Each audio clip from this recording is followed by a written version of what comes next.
I will be using the new Woodless coloring pencils today, sharing with you a few tips to add highlights and shadows. Stay tuned, I will be right back.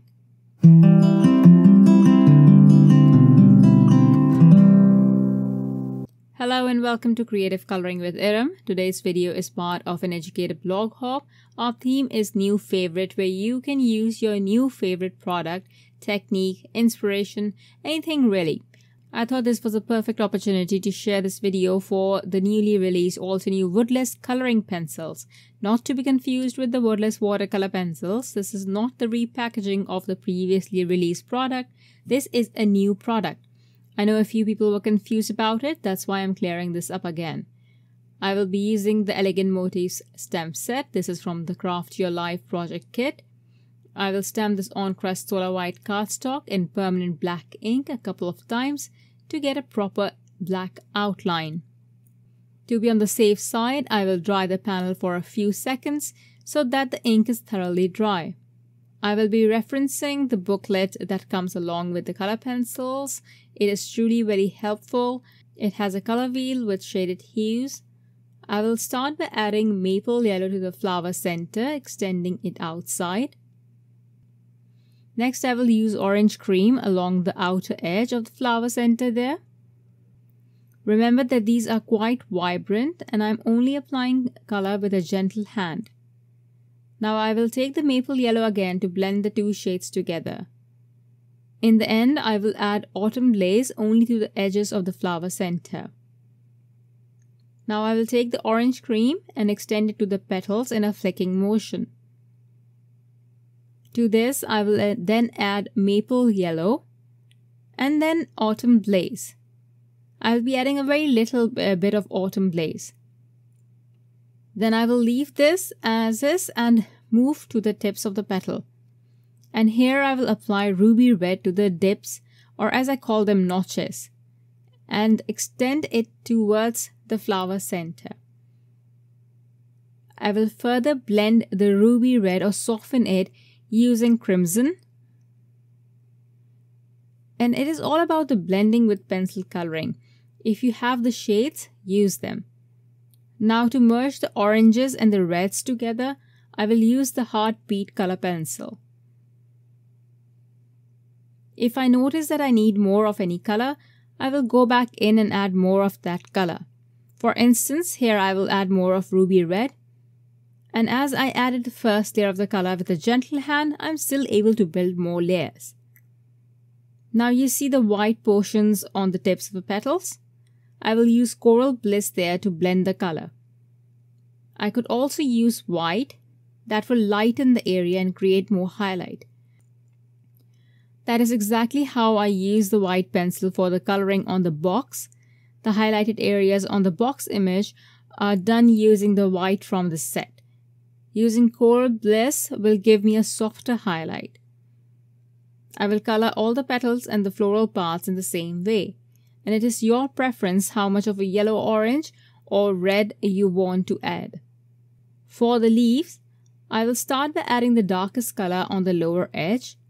This is the Shadow Creek. Then I will add Grass Fields and extend it out a bit. The third one that I will add is Limeade, and I will add quite a bit of this. This will be my main color and cover a major portion of the leaves. Then for the highlight, I'm going to be adding a Lemonade. This will add vibrancy to the leaf. I will use Limeade to blend all the colors. I would recommend using a paper with some tooth to it and not a smooth cardstock as I am doing here, so that you can add more layers of color. You can also add black if you want to add more depth. To blend the black pencil really well, you can use the dark green and move the pencil in small circles so you don't have a stroke or a blob of black, but a smooth blend.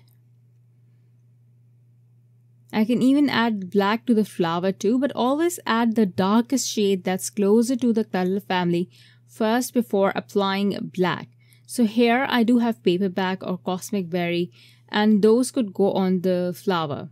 You can also check the blends mentioned in the booklet. I've shared colors here, adding white and black both to show you the difference between the shades. I will color all the leaves in the same way and then use the coordinating dye to die cut the image. For the background, I will add a very light inking with the help of a large blending tool. I'm using the Limeade Crisp Dye Ink for this. Once I have the first layer of ink on there, I will then place the fine tool stencil, and through it I will apply Limeade Crisp Dye Ink. I will keep a very gentle hand while doing this as I want a very soft looking design. Next, I will add black paint splatters. I'm using the pan from the Essential Watercolor 12 pan set. I will adhere the panel onto a card base, then adhere the image onto the card front with foam tape. I will add the instant dimension foam tape to really make the image pop. For the sentiment, I will heat emboss the sentiment in pure white embossing powder on black cardstock and adhere them onto the card front. And that's it, my card is ready. I hope you liked the result of the Altenew color pencils. They are truly lovely to color with. Try these pencils on a cardstock with some tooth to it, a slight texture. I'm using it on very smooth cardstock and it works well on it as well. But please remember, these are not the Woodless watercolor pencils that were released earlier. These are regular coloring pencils and these are not water reactive. I hope you will check these pencils out. They are amazing. These are my new favorite. Thank you everyone for watching. Bye. Hello there! Did that video just spark your creativity? And do you want more project ideas and inspiration videos too? Well, if you do, please make sure that you subscribe to the Altenew YouTube channel. Also, make sure that you do click that notification bell so you don't miss a video. Thanks so much for watching. Bye bye!